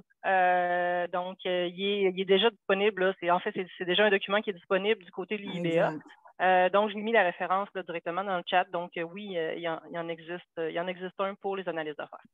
C'est ça. Et puis, ben, il y a Manon qui amène que le point que le standard dans le BABOK, la version 4, est en préparation. Donc, on aura sûrement de belles à venir au niveau de nos compétences. Puis, on se rend bien compte qu'on tend vers là, on n'a pas le choix. On est dans, comme diraient les agilistes, on est dans un monde VICA. Donc, dans un monde VICA, il faut s'adapter. J'étais curieux. Hugo, à toi. J'aurais cru qu'il y avait une certification, au moins un guide sur la gestion de changement sur le site de l'IBA, mais j'ai halluciné ça. Je suis allé voir, puis finalement, non, il n'y en avait pas. Mais ça va. J'imagine que ça va venir. J'ai aucun doute là-dessus parce qu'on en a déjà pour l'expérience client, pour le UX, pour différentes choses, pour l'agilité, pour le rôle de PO. Ça m'étonnerait que celui-là ne sorte pas. Exactement. Deux petits suivis sur ce qui a été fait, puis surtout une question que je vais poser à François et aux autres panélistes. En premier, tu parlais tantôt, François, du conseiller, qui soit polyvalent. Moi, j'ai eu, étant coach là, des analystes juniors chez GFT, j'ai eu à voir beaucoup de gestionnaires de changement qui passaient analystes. Et tu parlais c'est des gens qui sont très humains et je trouve qu'au niveau des projets, un analyste qui a un bon background en gestion de changement, c'est quelqu'un qui va focuser plus sur la livraison de valeur que les outils, que la manière de se rendre. Puis ça, je pense que de plus en plus, tu l'as dit, l'objectif, ce n'est pas de livrer des matrices de traçabilité puis des choses comme ça. L'objectif maintenant, c'est d'amener de la valeur le plus rapidement possible. Puis un gestionnaire de changement, c'est souvent, ils ont un profil qui fait avec ça. Ouais. Ouais! Je suis content que j'ai François qui est d'accord avec ça. Puis même, vous parliez beaucoup de la place du conseiller. De ce que j'ai vu, moi, puis de mon expérience, je pense qu'il y aura toujours une place pour un conseiller en gestion de changement, mais peut-être plus pour amener les organisations à avancer là-dedans. Un analyste va pouvoir, dans le day-to-day, peut-être se développer puis devenir le super-héros qu'on dit, mais je ne me verrais pas parler à un gestionnaire, parler à un directeur, puis lui conseiller comment évoluer, faire évoluer son équipe au niveau de la gestion de changement. Puis je pense que c'est là-dessus, on ne pourra jamais vous remplacer les conseillers en gestion de changement. Ça, c'est sûr et certain. J'y vais avec ma question. Tu parlais justement de la transition d'un analyste. Je regarde mon cas, je fais de la gestion de changement, je veux dire, de bas niveau. Je ne voudrais pas dire de bas niveau, mais on va dire naturellement par ma curiosité, par mon apprentissage. Mais je sais certainement que j'ai beaucoup de croûte à manger pour être pour bien supporter les organisations là-dedans. Est-ce que vous auriez des recommandations? Puis je vais poser la question à François en premier, puis après ça à mes collègues panélistes. Comment est-ce qu'un analyste d'affaires peut faire cette transition-là? Parce qu'un analyste peut se certifier avec l'IBA, avec le PMI, avec de plein de manières pour se développer en analyse d'affaires. Mais pour ce qui est de la gestion de changement, peut-être sans d'aller chercher une certification complète, c'est quoi qui est disponible pour moi pour aller chercher ces outils-là, pour aller chercher ces compétences-là? C'est une très bonne question. Au niveau de la certification en gestion de changement, c'est sûr qu'il y a des certifications actuellement comme le ProSci ou des choses comme ça. Mais vois-tu, pour répondre à ce besoin-là, je vais te dire que dans l'organisation où je me trouve, chez Coformo, on a un programme de formation où on prend des gens qui veulent faire de la gestion de changement et ils doivent être compétents en analyse d'affaires, ils doivent être compétents en M365, ils doivent être compétents en Azure, en migration, migration infonuagique. Ils ont des cours complets de plein d'aspects pour être vraiment polyvalents, pour être capable de vraiment aider. Alors, à ce moment-là, il y a c'est quelque chose qu'on a créé, nous, parce qu'on ne trouvait pas ça nulle part. Et on trouve que c'est vraiment l'avenir. C'est sûr qu'il n'y a pas personne actuellement qui va demander, il n'y a pas un fournisseur qui va demander ce profil-là, le profil complet qu'on fait.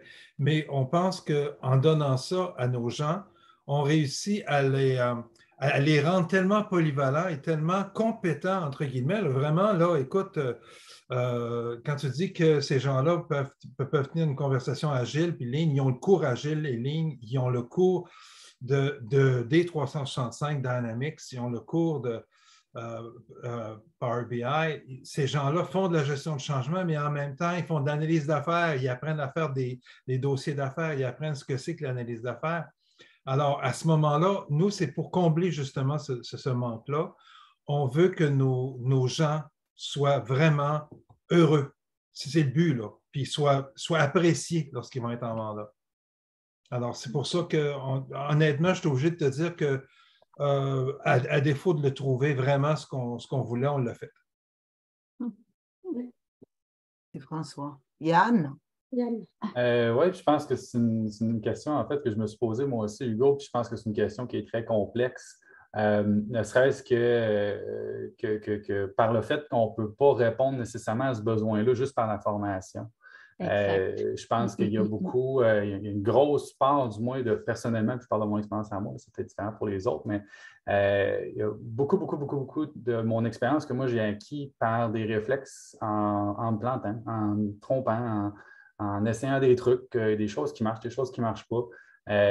Mais ce qui est certain, par contre, puis c'est peut-être là où tu vas trouver peut-être plus ta réponse, Hugo, c'est que pour moi, là où j'ai trouvé le plus d'outils puis qui m'a permis le mieux de cheminer dans ma compréhension de ce que c'était que la gestion du changement puis de ce qui était attendu aussi puis de la valeur que je peux apporter à titre de conseiller en gestion du changement, c'est dans les autres expertises. C'est dans les expertises, exemple, le design thinking, le lean, l'agilité, on parlait des méthodologies. Toutes ces méthodologies-là apportent tellement d'outils qui je veux dire, ont été inspirés de plusieurs domaines, dont les sciences comportementales, dont le développement organisationnel. Fait que, tous ces éléments-là, c'est basé sur des valeurs qu'on a qui sont communes à ces différentes expertises-là. Je pense à la démocratisation du pouvoir, je pense à l'inclusion, je pense à, c'est des valeurs qui sont, disons-le, humaines, puis qui nous permettent, nous, après ça, de mieux comprendre justement les humains qu'on accompagne, ces gens-là, ces gestionnaires-là, ces projets-là, puis aussi de pouvoir mieux, nous, après ça, se mettre dans la perspective des gens qui sont impactés par ces changements-là. Puis après ça, vraiment d'avoir cette compassion-là envers ces gens-là, puis pouvoir amener ces préoccupations-là, ces inquiétudes-là, évidemment en les écoutant, mais aussi en ayant peut-être une compréhension plus transcendante de ce que ces gens-là vont devoir vivre. Puis comprendre aussi que chacun de ces individus-là sont différents, évidemment. Là. Fait que de faire attention aussi de ne pas tomber dans les stéréotypes ou les généralisations, mais que d'aller s'inspirer de ces différentes expertises-là, puis de ne pas avoir peur, c'est ça, d'essayer de se planter, puis d'avancer. Je pense que c'est des choses qui sont superbes des méthodologies qu'on a maintenant, puis c'est des outils qu'on doit mettre de l'avant, c'est certain. Merci, Anne. Dalia? Oui, en fait, je suis tout à fait d'accord. Ce n'est pas une formation, un certificat qui va nous permettre de devenir du jour au lendemain. C'est pas en m'inscrivant à l'ACNP, c'est ça. Par contre, je dirais, c'est vraiment avoir ou miser sur des projets qui impliquent la gestion du changement. Ça, c'est une façon.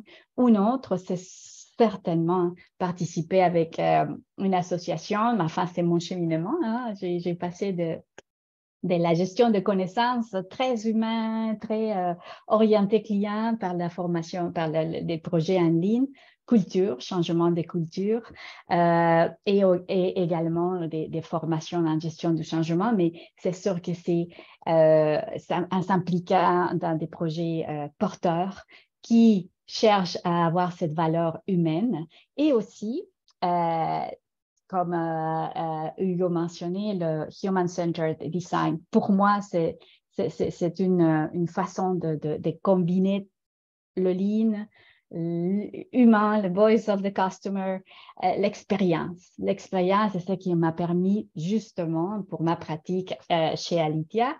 C'est ça, c'est créer d'expériences, évocatrices, d'expériences positives et constructives, des changements où tout le monde, plutôt que sortir vraiment épuisé et fier de l'accomplissement. Donc ça, c'est vraiment un élément très important. Et petit à petit, des projets porteurs en gestion de changement, des associations, regroupements comme les nôtres, il y a d'autres, mais que je te recommanderais de découvrir aussi, c'est à Grande-Bretagne. Par contre, l'horaire est souvent très difficile de participer avec eux, mais pourquoi pas, si tu es un lève-tôt ou un vampire, tu peux participer à distance. On a l'idéa, France, Genève, avec qui... Mais tu peux venir à quelques-uns de nos événements. Enfin, on est partenaire avec l'IBA, donc on a cet échange de visibilité et des frais sans frais pour nos membres implicitement. Donc, je pense que c'est ça, avoir une curiosité et découvrir l'aspect human-centered design, ça aide énormément. Merci, Dalia. Puis c'est midi, tu sais, habituellement, Grande-Bretagne, c'est quoi, vers midi à peu près? Si c'est à 6h30 là-bas, on peut faire ça pendant le dîner. Je trouve que c'est pas si pire que ça, l'horaire. Ce qui ressort, c'est que pour créer l'adhésion, il faut vraiment qu'on tienne compte de l'humain, humain toujours humain. Et puis Manon a marqué dans le chat l'expérience client, l'expérience employé pour avoir une expérience totale. On ne peut pas faire sans l'humain. Si l'humain ne suit pas le changement, on a comme échoué dès le départ. Donc, c'est sûr qu'il faut l'amener avec nous. Et puis, c'est les gens surtout qui vont faire de la résistance ou des blocages. Si on les oublie, ben, on a manqué, comme on dirait, le tir en partant. Là. Et puis, ben, il y a les 2 questions de François qu'on a plus ou moins répondu, mais sur lesquelles j'aimerais qu'on revienne. Et puis là, mon deuxième écran sur lequel je les projetais vient de me jouer un sale tour. Je vais laisser Kaoula vous poser les 2 questions de François qui étaient affichées au départ. OK.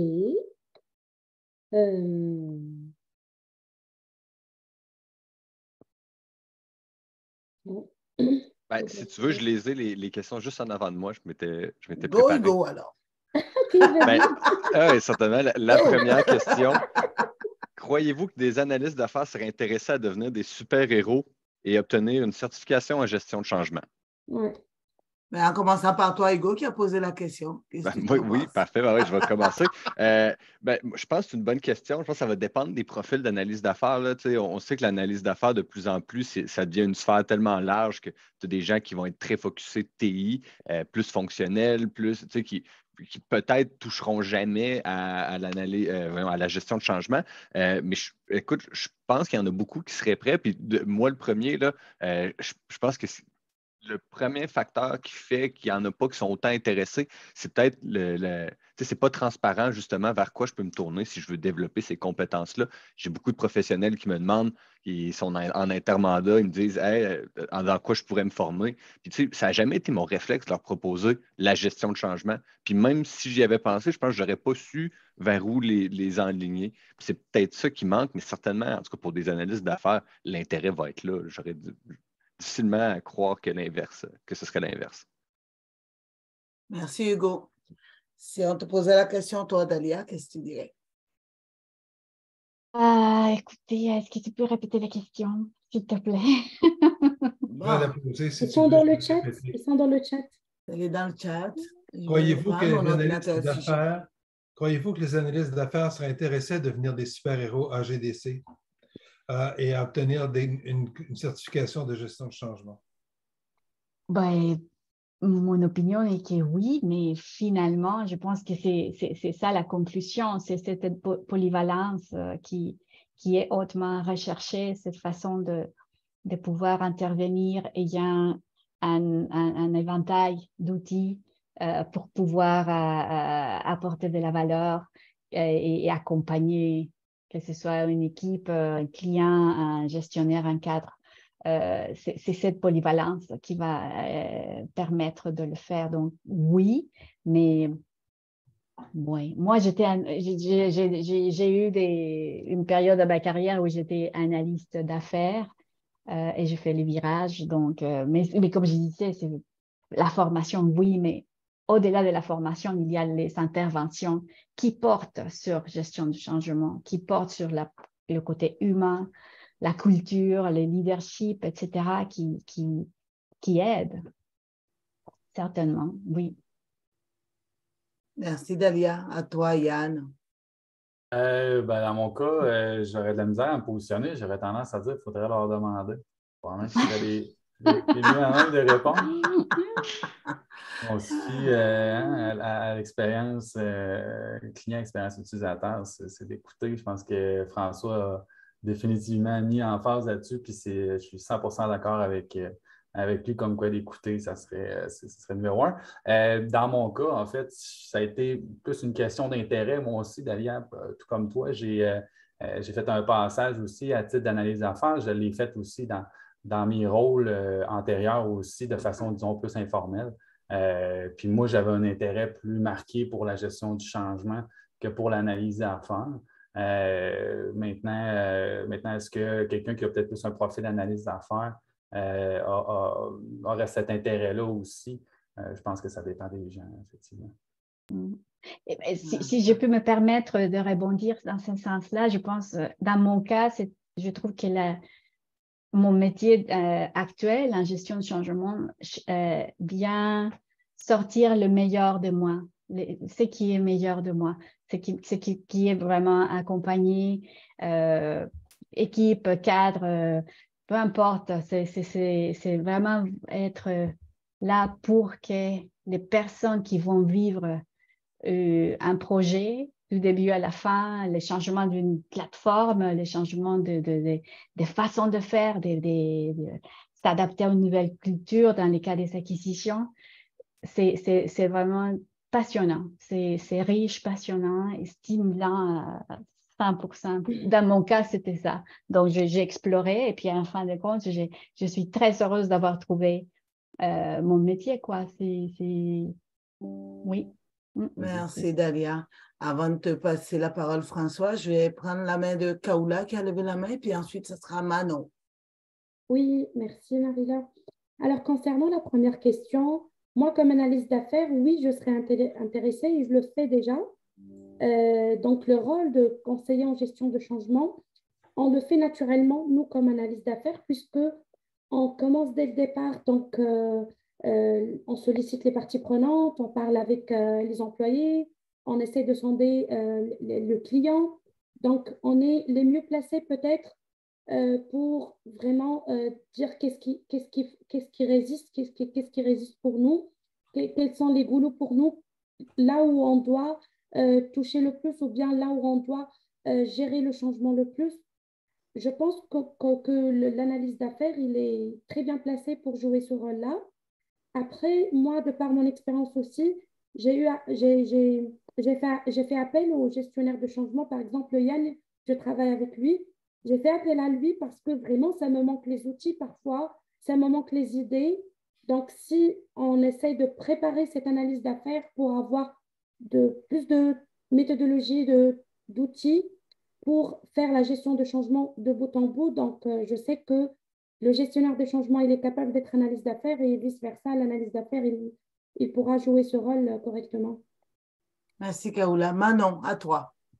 En fait, moi, je rebondis sur ce que Kaoula dit et sur ce qu'un autre commentateur, en fait, c'est d'impliquer, et dépendamment du contexte, dans une grosse organisation où la gestion du changement est un service, il serait très intéressant de les interpeller rapidement en début de projet, ce qui fait qu'on collabore au mieux avec les conseillers en gestion de changement et ils servent au mieux le projet parce qu'ils ont cette vision de l'organisation que nous, souvent, on arrive en mandat et qu'on n'a pas et eux savent comment s'adresser aux gestionnaires, ce qui a été nommé plus tôt, comment structurer l'information, quel véhicule prendre, alors véhicule communicationnel prendre.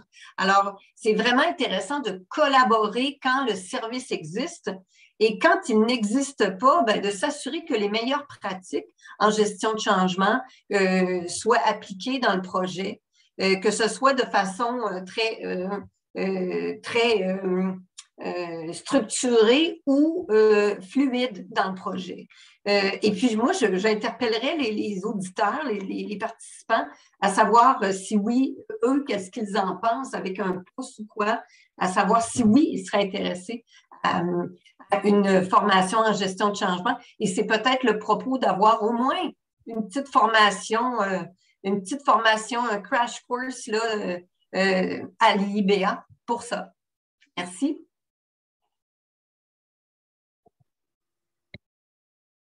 Merci, Manon.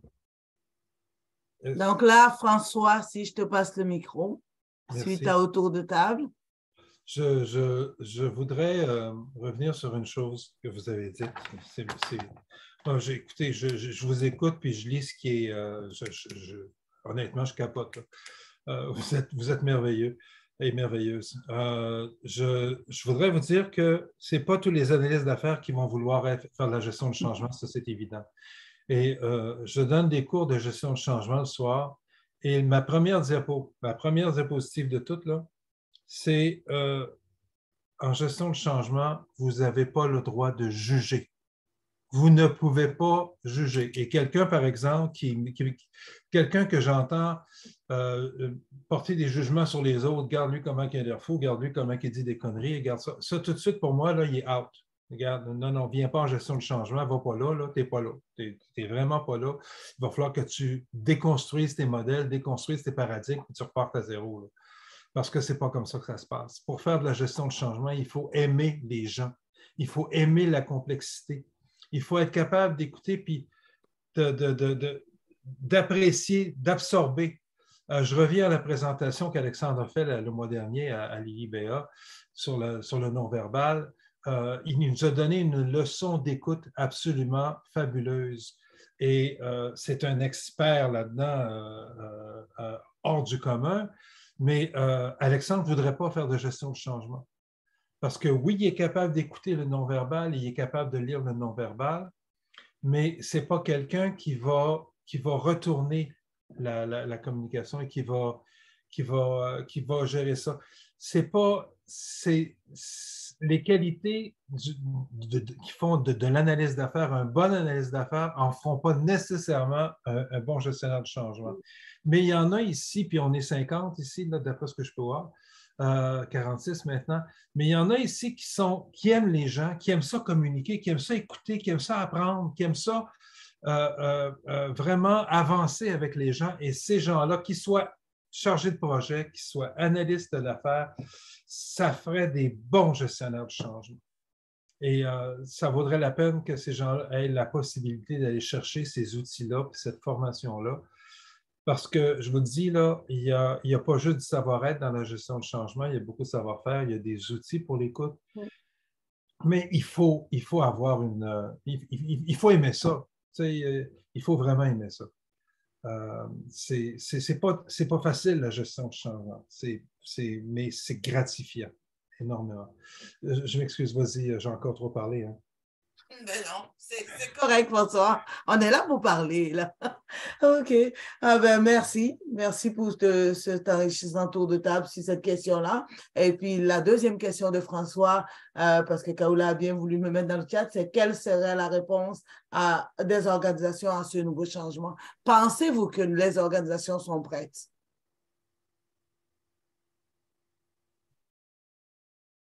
Hugo? Commencer. Vas-y, Yann. Vas-y. Je pense qu'ils sont prêts, effectivement. Je pense que si on arrive avec une proposition en disant écoutez, on est capable de vous sauver une ressource, je suis pas mal certain que pas mal toutes les organisations seraient ouvertes à l'idée. Maintenant, bon, est-ce que ça viendrait avec un coût supérieur? Ça, c'est une autre question, je pense. Mais ultimement, d'avoir ces personnes-là avec des perspectives qui sont complètes, je pense que oui, les organisations vont accueillir ça. Bon, ouais. Merci, Yann. Hugo? Ben, je pense un peu la même chose. Au final, je pense que les organisations ne diront pas non à enlever ou avoir un conseiller en moins. Même si ça coûterait plus cher, j'ai dit aussi un vrai, même si ça coûtait plus cher, désolé tout le monde, j'ai perdu mon idée juste à cause que j'ai fait ça. Je pense que ça reste quand même qu'il y a une valeur, puis je vais être totalement transparent.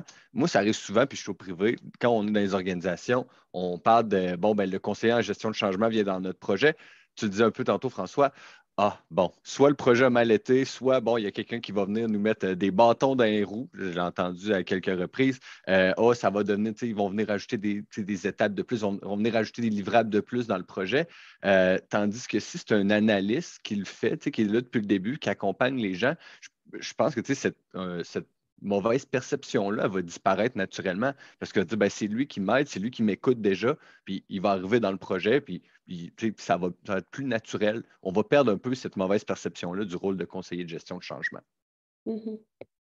Merci, Hugo. Dalia? Ben moi, je ne suis pas d'accord. Ah. Je ne suis pas du tout d'accord. Je respecte l'opinion, mais je pense que c'est vraiment ça qu'on vit aujourd'hui, c'est faire ces changements de mentalité basés sur les coûts plutôt que d'être plus ouverte à voir et miser sur la valeur, l'expérience et au but, ce qui nous attend, c'est vraiment réussir. Et si c'est réussir, je ne vois pas la personne qui va être super-héros. Peut-être, oui, il va arriver, mais comment va-t-il ou elle arriver à la ligne finale? Et puis, c'est peut-être, je ne sais pas, moi, je pense que c'est complémentarité doit pas être traduit en réduction des coûts d'un projet parce que c'est à la limite, on va laisser tout au gestionnaire de projet. Il fera tout le projet de l'avance parce qu'il y a tout un super héros à faire tout. Donc, je dis plus, c'est un changement de mentalité. C'est un changement aussi vision stratégique et leadership. C'est pas un réduisant et coupant les coûts des personnes que les projets vont arriver à livrer de la valeur. Donc, je suis un peu en désaccord. Mais Merci, voilà. Dalia. Je vois qu'avant de te repasser la parole, François, j'ai vu que Codes a levé la main. Codes. Oui. Je voulais juste apporter un commentaire par rapport à l'intervention de Hugo. En effet, un analyste d'affaires qui développe des compétences en gestion de changement ne remplace pas nécessairement un conseiller en gestion de changement qui est plus outillé, qui dispose des méthodologies adaptées pour amener le changement ou pour réussir un projet.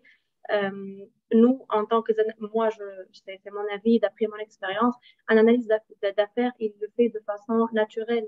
On n'est pas juste là pour transmettre des besoins, on amène le changement, on est à l'écoute de toutes nos parties prenantes pour garantir leur adhésion au projet, puis pour amener de la valeur.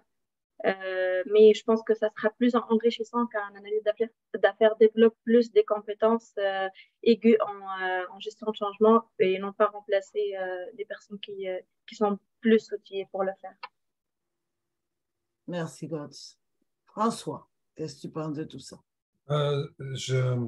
J'écrivais tantôt le commentaire, je ne pense pas que le fait d'avoir des analystes d'affaires très compétents en gestion de changement enlève un poste. C'est juste que l'analyste d'affaires va rester beaucoup plus longtemps dans le projet, va être plus impliqué dans le projet.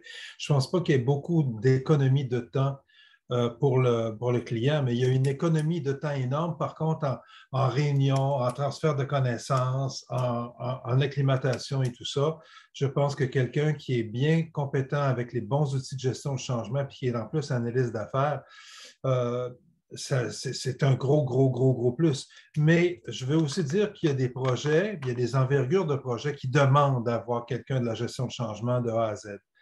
On pense en particulier à la RAMQ, par exemple, on pense à Revenu Québec, il y a des changements des fois en profondeur, des changements structurels qui sont intenses, qui impliquent un paquet de monde. Et là, on n'est plus là. Regarde, il y a genre 15 analyses d'affaires, puis ils ont tous leurs tâches et la gestion de changement, ça demande un responsable de gestion de changement. Donc, c'est pas de croire que l'analyse d'affaires qui a sa gestion de changement va faire toute la gestion de changement, il va être apte à le faire dans tous les projets. Je pense que certaines envergures de projets demandent vraiment un conseiller en gestion de changement et surtout sur le plan stratégique. Lorsqu'on parle, parce que j'ai pris la peine de parler de l'architecte d'entreprise et de l'analyste d'affaires. Au niveau de l'architecte d'entreprise, une bonne connaissance de gestion de changement, c'est approprié aussi parce que ça aide à donner une vision stratégique de la gestion de changement dans le plan global de l'organisation au niveau de la nouvelle structure et au niveau de la planification. Donc, c'est très précieux. C'est un gros plus. Mais c'est comme ça qu'il faut le voir. Puis, pour répondre un petit peu à la question, ma réponse, c'est que non, les organisations ne sont pas prêtes parce qu'ils n'ont pas encore découvert ça, mais ils s'en vont vers ça dans leurs appels d'offres dans la mesure où c'est ce qu'ils demandent, sans avoir de termes. C'est sûr que je n'ai pas encore vu d'appel d'offres où ils demandaient des super-héros. J'attends toujours d'en voir, ce serait le fun. J'espère que je vais en voir un jour, mais je n'ai pas vu d'appel d'offres où ils demandaient des super-héros. Mais j'ai vu beaucoup d'appels d'offres, comme je le disais dans la présentation, où on parle de polyvalence au niveau de ça. Et je pense que dans ce sens-là, si on pouvait ensemble, bon là, je rêve, OK, là, je ne suis pas là, je rêve. Si on se mettait ensemble pour mettre sur pied ce super-héros, pour le constituer, pour le former, pour le mettre en marché à travers, que ce soit Alicia, CGI ou Cofomo, je pense que l'industrie, je pense que nos clients, que ce soit dans le privé ou dans le public, notre monde serait content de ça. Notre monde trouverait que on s'en vient performant. On est bon. Franchement, là, on s'en vient pas mal bon. Mais encore une fois, c'est d'éduquer. C'est autre chose. Mais bon, c'était mon petit bout de rêve, mes fantasmes. Un rêve, c'est fait pour être réalisé. Il faut rêver déjà pour ensuite imaginer le bâtir. Donc, j'ai en général mes lunettes roses, tu le sais, François. Donc, tu es tellement belle avec ça, Marie-Laure. Oh, merci. je suis sur la même planète que toi à ce niveau-là. Donc, est-ce que Anne Paleni, s'il y a encore des questions? Sinon, je vais demander à Kaoula de regarder dans le chat s'il y a encore une question à prendre. Il y a beaucoup de beaux mots, il y a beaucoup donc une approche collégiale s'avère gagnante, super gagnante. La question pourrait-elle être de comment bâtir un écosystème qui permet de livrer les aspects humains et techniques pour livrer la pleine valeur. Oui, c'est Émilie qui dit ça, c'est bien dit, Émilie. Voilà, sinon, Béatrice, les clients aiment les one-stop shops. Ça, c'est vrai, c'est ce que dit François. Donc, on aime le super consultant. Donc, c'est ça, le one-stop shop. Et ils comprennent aussi que des experts peuvent compléter certains volets. Et c'est là, comme a dit François, vraiment, ça dépend de l'envergure du projet. Peut-être des projets qui ne nécessitent pas l'intervention de plusieurs experts, donc d'analyse d'affaires, d'un conseiller en gestion de changement. Par contre, pour des projets d'envergure, c'est mieux d'avoir donc un expert en la matière pour chaque aspect. Donc, sinon, collaboration, complémentarité, c'est Manon, notre Manon. Inclure le conseiller en gestion de changement dans la liste des parties prenantes? Oui, absolument. Ça doit être disons, dans l'équipe projet. Je ne pense pas que c'est la partie prenante, mais c'est l'équipe projet. Je ne sais pas. Est-ce que tu veux dire ça maintenant? Oui, oui, oui, exact. Ouais. Merci, Kaoula. Comment? Je dis merci, Kaoula. Voilà, c'est ça. Il y a beaucoup de beaux commentaires. Beaucoup de bons mots. Malheureusement, je vois pas le chat. Yeah. Je suis bloquée. Donc, là, je vois plusieurs qu'Hugo mains a levées, levé la Maria. main. Avant de revenir à Hugo, si tu permets, Hugo, je vais passer la parole à Manon. Oui. Il y a Jacques aussi qui a la main levée. Aussi. Oui, il y a Jacques aussi que j'ai vu après. En fait, moi, j'aimerais rebondir sur le propos de François sur le super-héros. Moi, ce que je vois dans le futur, c'est beaucoup des super équipes qui sont motivées par soit un analyste, un conseiller ou qui a un profil de conseiller en gestion de changement. Mais on s'en va de plus en plus vers des équipes multidisciplinaires où la coordination et la motivation est au cœur là, du bien-être, puis ça me tente de participer à ce projet-là, ça me tente d'ouvrir ma caméra, ça me tente de dire qu'est-ce que je pense parce qu'on m'écoute.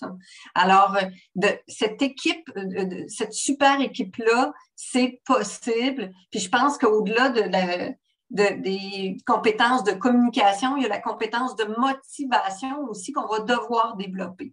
Fait que moi, je pense que le super-héros, il va être très fatigué au bout d'un projet, alors qu'une super équipe, ben, ça va faire plein d'autres super belles équipes après. Surtout quand on est consultant, qu'on reste pas longtemps, on reste en projet et qu'on part, mais là, on a semé des belles graines, des beaux comportements, de l'écoute, puis les gens sont heureux d'avoir participé à ce projet-là. Ils ont encore plus hâte de participer au prochain. Fait que je pense qu'il y a cette dynamique-là là, de motivation, puis d'être des bons communicateurs en ligne, c'est vraiment important, puis de suivre des bonnes formations pour être des bons communicateurs, c'est encore aussi important. Alors voilà mon point. François. Merci, madame. François, à toi. Ah non, Jacques. C'était Jacques qui avait avant François. Jacques. Et puis ensuite, on va prendre la main levée d'Hugo, puis ensuite, on bouclera.